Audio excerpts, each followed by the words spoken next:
বোঝে কম খায় বেশি, এর নামই বাংলাদেশি। আমি এটা লোকেশন বলবো না। একটা মেয়ে আর একটা ছেলে প্রেম করছে একটা পিকনিক কর্নারে। ছেলেটা হচ্ছে ছেলে, মেয়েটা হচ্ছে মুসলিমের মেয়ে।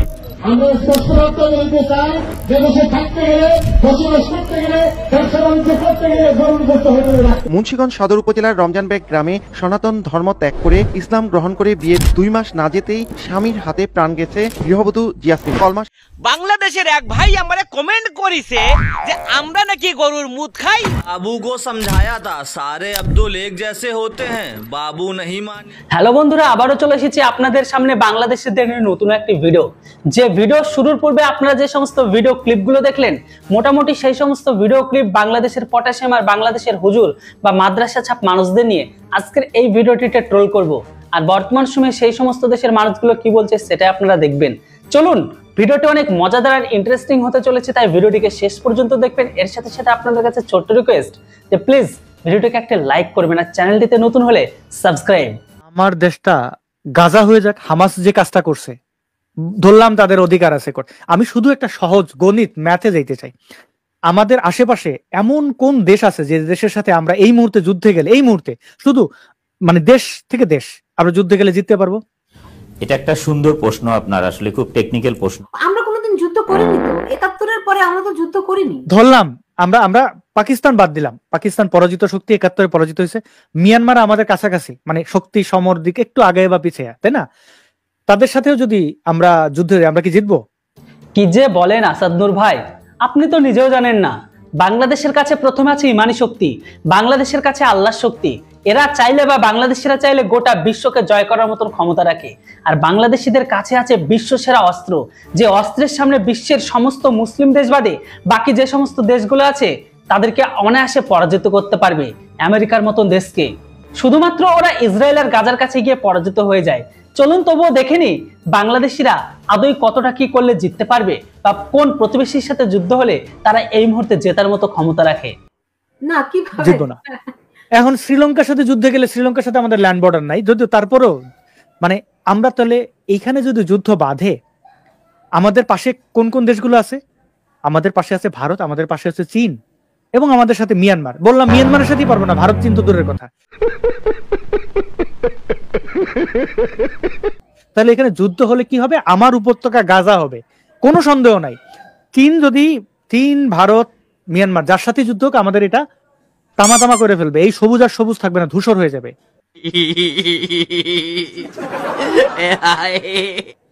তো ধূসর হলে আমি কেন যুদ্ধে যাইতেছি? আমার লাভ কি? আমি যেটা খাবো না সেটা মাখাতে যাবো কেন? যেটা আমি পারবো না খাইতে। আমি যেখানে কারোর সাথে ভারতের সাথে যুদ্ধে পারবো না, তো প্রশ্নই আসে না। চীনের সাথে তো প্রশ্নই আসে না। আমেরিকাকে যদি আমার দেশটাতে ঘাঁটি বানাইয়া দিয়া আমি বলি চীনের সাথে এখানে বসে ফাইট করবে, চীন তো আমেরিকায়, আমি ওই ওয়াশিংটনে আমার বোমা মারবে না, আমি তো বলবো আমি তো সেফ, আমি তো ওয়াশিংটনে আছি। কিন্তু চীন তো বোমাটা মারবে ওই পার্বত্য অঞ্চলে বা ঢাকায়, কারণ ওইখানে আমেরিকা বসে আছে। সে তো আমেরিকাকে উদ্দেশ্য করে এখানে মারবে। আসাদ নূর ভাই, এত বড় সত্যি কথা কেউ বলে না, কেননা সত্যি কথা হজম করার মতন বাংলাদেশি পটাশিয়ামদের পেটের ভেতরে এতটা ক্ষমতা দেয়নি। এতটা সত্যি কথা বললে বাংলাদেশি পটাশিয়াম গুলো, তাদের যে বিশ্ববিখ্যাত বোমাস্ত্র গুলো আছে, মানে বাঁশের মিসাইল, বাঁশের কামান, সেই সমস্ত টোপ আর সেই সমস্ত মিসাইল গুলো কিন্তু আপনি যেখানে আছেন সেখানে গিয়ে কিন্তু ফায়ার করে আসবেন, পরে আবার সামলাতে পারবেন তো। LIC के बाद केवल इस्लाम वो बड़ी संस्था है जिसमें जीने से ज्यादा मरने के फायदे समझाए जाते हैं। इस्लाम में अगर ये पूछा जाए, एक तरफ रेप हो रहा हो और एक तरफ मूर्ति पूजा हो रही है, तो वो सबसे बड़ा गुनाह कौन सा होगा? तो इस्लाम की नजर में मूर्ति पूजा सबसे बड़ा गुनाह है। रेप नहीं है, नहीं है। वो इसलिए नहीं है क्योंकि अल्लाह कह रहा है कि मैं शिर्क करने वालों को माफ नहीं करूंगा, चाहे और कितने भी बड़े गुनाह हो मैं उनको माफ कर दूंगा। अगर वो एक बार कहता है कि मुझे माफ कर दे तो मैं उसको माफ कर दूंगा, लेकिन शिर्क करने वाला, यानी जो मेरी जात में अपने आप को ठहराता है कि भाई मैं इसको खुदा मान रहा हूँ, उसकी पूजा कर रहा हूँ, तो वो बड़ा गुनाह है। अल्लाह कह रहा है इस बात को। হ্যাঁ বন্ধুরা, যেমনটা শুনলেন এটাই হচ্ছে ইসলাম, আর এটাই হচ্ছে ইসলামের শিক্ষা। যেখানে বলা হয়েছে ইসলামিক ব্যক্তি কাউকে যদি ধর্ষণ করে সেটাতে না যতটা বড় পাপ হবে, অপরদিকে কোনো বিধর্মী ব্যক্তি সে যদি মূর্তি পূজা করে তাহলে সেটা হচ্ছে সব থেকে বড় পাপ। তাই এমত অবস্থায় সেই ধর্মের মানুষ যদি কাউকে রেপ করে সেটা কিন্তু সেখানে পাপ বলে গণ্য নয়। সেটাকে কিন্তু মাফ করে দেবে তাদের আল্লাহ। আর অপরদিকে যারা মূর্তি পূজা করে তাদের কোনো মাপ নেই। বুঝতে পারছেন, এই যে পুরো ইসলামের যে গ্রন্থটা বা এই যে প্রোডাক্টের মধ্যে যে সমস্ত নিয়মকানুন লেখা আছে সেটা কিন্তু সবসময় উগ্রতা, হিংসতা, কাটাকাটি, মারামারি, শান্তি বিন্দু মাত্র নেই। সবসময় লেখা আছে সকালবেলায় উঠে পায়খানা থেকে শুরু করে প্রস্রাব করতে যাওয়া, খেতে বসা থেকে শুরু করে শুতে যাওয়া পর্যন্ত সমস্ত কিছুতে আল্লাহ বলে গেছে, আল্লাহই করতে বলেছে, আল্লাহই করতে বলেছে। কিন্তু রিয়েলিটি কি সেটা তো আপনারা দেখতেই পারছেন। মানে মেন কথা হচ্ছে একটাই, ইসলাম আর টেরোরিস্ট যে একই মুদ্রার এপিটারোপিট, সেটাই কিন্তু ইনি স্পষ্ট প্রমাণ করে দিল। এবার বুঝতে পেরেছেন বাংলাদেশের পটাশিয়ামগুলো এত জলে কেন? এখনো পর্যন্ত আমি বাংলাদেশের প্রত্যেকটা মন্ত্রণালয়ের সকলকে বলে দিতে চাই, কি বলেন, আপনারা যদি আমাদের দাবি বাস্তবায়ন না করে থাকেন, আপনারা টিভির পিছনে যারা আমাদের কণ্ঠ শুনছেন, টিভির পিছনে, মোবাইলের পিছনে, ওই টিভি মোবাইল তৈরি করেছি আমরা। তোর মাথা নষ্ট। আজকে আপনারা যে নেট পাচ্ছেন, আপনারা যে বিদ্যুৎ পাচ্ছেন, ওই এক একটা সাব স্টেশনে বসে আছে এরকম ডিপ্লোমা ইঞ্জিনিয়ার, আমাদের এক চোখের পলকে কারেন্ট, গ্যাস, পানি সব বন্ধ করে দিতে পারে। আমাদের সিনিয়র ভাইরা ওই সব জায়গায় বসে আছে। আপনাদেরকে আমরা হুঁশিয়ার করে বলতে চাই, আমাদের দাবি যদি মানা না হয় বাংলাদেশ খারাপ থেকে খারাপ পরিস্থিতিতে যাবে। কি যে জিনিসটা আপনি ভাবছেন সেটা কিন্তু প্রথমে আমিও ভেবেছিলাম। আমি প্রথমে ভিডিওটাকে ভালো করে একটু কাছে থেকে গিয়ে শুনি। আমি প্রথমে ভেবেছিলাম হয়তো কোনো মেয়ে বলছে, পরে গিয়ে দেখি না, একটা ছেলেই বলছে।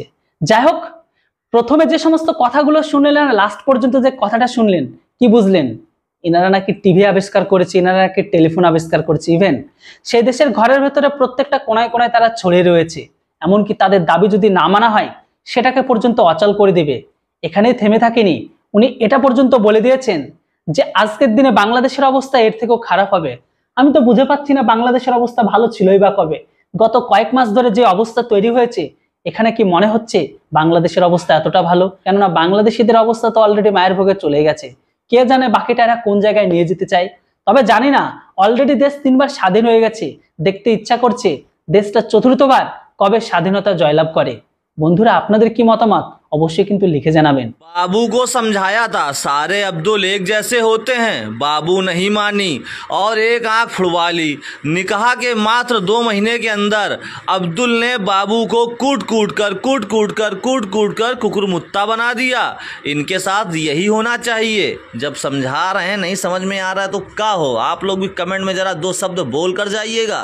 মুন্সিগঞ্জ সদর উপজেলার রমজানবেগ গ্রামে সনাতন ধর্ম ত্যাগ করে ইসলাম গ্রহণ করে বিয়ের 2 মাস না যেতেই স্বামীর হাতে প্রাণ গেছে গৃহবধূ জিয়াসমিনের। কলমা শেখানো হতো জিয়াসমিনকে। এমন একটি ভিডিও সময় সংবাদের হাতে এসেছে। সেখানে দেখা গেছে মসজিদের ইমামের কাছে আরবি পড়ছেন তিনি।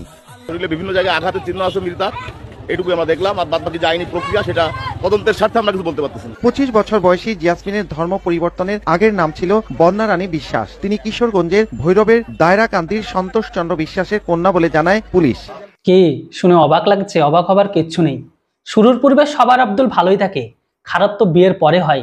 মানে যখন ধর্মান্তরিত করা হয়ে যায়, ধর্মান্তরিত করার কিছু মাস বা কয়েক মাসের পরে সেই আব্দুল খারাপ হয়ে যায়। অবশ্যই সেই আব্দুলরা সেই সমস্ত সনাতনী ধর্মী ব্যক্তি বা বিধর্মী নারীগুলোকে যারা তাদের নিজের ধর্মে এনে বিয়ে করে, সেই সমস্ত নারীগুলোর স্থান কোথায় হয়? হ্যামারের মাধ্যমে কেটে টুকরো টুকরো করে নদীতে ভাসিয়ে দেওয়া, নয়তো টুকরো টুকরো কেটে ফ্রিজের মধ্যে রেখে দেওয়া। এটাই তো হচ্ছে বর্তমান ইসলাম প্রোডাক্ট গ্রহণকারী বাবুদের অবস্থা। তো বন্ধুরা, এই সমস্ত মানুষের সাথে যেগুলো হয়েছে সেগুলো দেখে আমাদের খারাপ পাবার কিছু নেই। কেননা যে বা যারা নিজের ধর্মকে ত্যাগ করতে পারে, এর থেকে বড় পাপী বা নিকৃষ্টতম মানুষ আর হতেই পারে না। যা হয়েছে সবটা ভালোই হয়েছে। পাপ করেছে, পাপের সাজা পেয়েছে। আপনারা কি বলেন? বাংলাদেশের এক ভাই আমারে কমেন্ট করিছে যে আমরা নাকি গরুর মুত খাই, গরুর গোবর খাই, আবার বড় বড় কথা কই। বলে হ ভাই, তুই একেবারে হাসা কথা কইছস, একেবারে মনের কথা কয়ে ফেলাইছিস। আমরা গরুর মুত গোবর যাই খাই না, এইটা খাইয়েই আমরা দেশ কিন্তু উন্নত করে ফেলাইছি আমাদের ভারতবর্ষ। কিন্তু একটা কথা কত, এই যে তোরা যে উটির মুত খাস, হ্যাঁ, এই উটির মুত খাইয়ে তোরা কি উন্নত করতে পারছিস কত দেখি?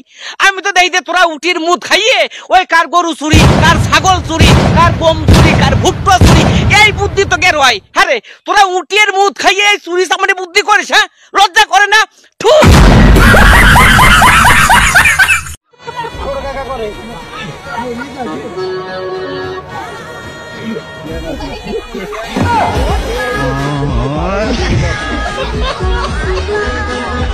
চাচার তো শুধুমাত্র একটু বয়সটাই নাই বেড়েছে, চাচার শখটা তো আর কমেনি, আর ইমানদণ্ডও তো আর কমেনি।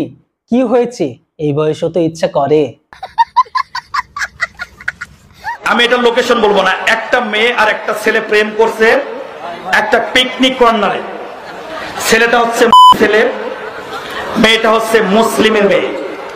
খেয়াল রাখেন, মেয়েদের রুচি এতটাই খারাপ হয়ে গেছে, তারা এখন মুখে দাড়ি রাখলে ওই ছেলেকে পছন্দ করে না, মাথায় টুপি পড়লে ছেলেকে পছন্দ করে না। আমি ওই মেয়েকে বলবো, ইতিহাস থেকে শিক্ষা নাও, এই দাড়িয়ালাদের জন্য গোটা পৃথিবীর মেয়েরা। আসলে চাচা হয়েছেটা কি, আপনাদের মধ্যে আপনাদের ধর্মীয় মেয়েরা তাদের রুচি খারাপ হয়নি, আসলে খারাপ হয়ে গেছেন আপনারা এতটাই যে আপনাদের রুচি দেখে তারা তাদের নিজেদের রুচিকে পরিবর্তন করে ফেলেছে। যে ধর্মে আপনারা নারীকে শুধুমাত্র ভোগ্য পণ্য হিসেবে ব্যবহার করেন, নারীর জন্ম হয় হচ্ছে কলঙ্ক, কুলক্ষণ, অমঙ্গল।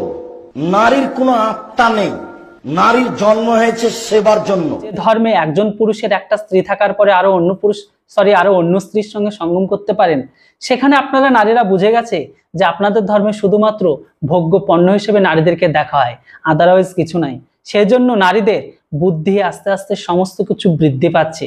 আর আপনাদের যে ছোট মানসিকতা, সেই মানসিকতার জঘন্যতম মনকে দেখে তারা তাদের নিজের রুচিদেরকে চেঞ্জ করেছে। কি বিশ্বাস হচ্ছে না?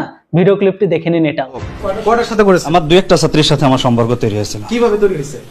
ওরা আমাদের বাসায় আসতো যেত, সেই হিসাবে সামান্য।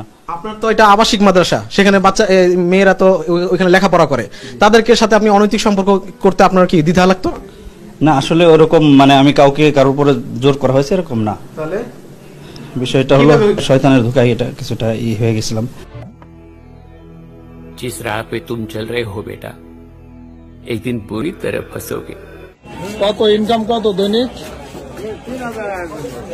মাত্র 3,000 টাকা মধ্যে 10-20,000 টাকা। 10-20,000 টাকা।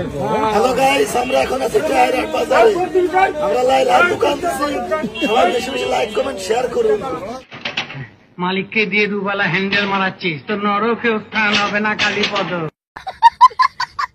তো বন্ধুরা, আজকের ভিডিওটি কেমন লাগলো অবশ্যই কমেন্ট বক্সে লিখে জানান। আর হ্যাঁ, ভিডিও যদি ভালো লাগে, এরকম যদি বাংলাদেশের পটাশিয়ামদের নিয়ে ভিডিও বা রোস্টিং ভিডিও দেখতে চান, তাহলে অবশ্যই ভিডিওটিকে লাইক করে চ্যানেলটিতে নতুন হলে সাবস্ক্রাইব করে রাখুন। দেখা হচ্ছে আবার একটি নতুন ভিডিওতে। ততক্ষণ আপনারা সবাই ভালো থাকবেন, সুস্থ থাকবেন। Thanks for watching. জয় হিন্দ, বন্দে মাতরম।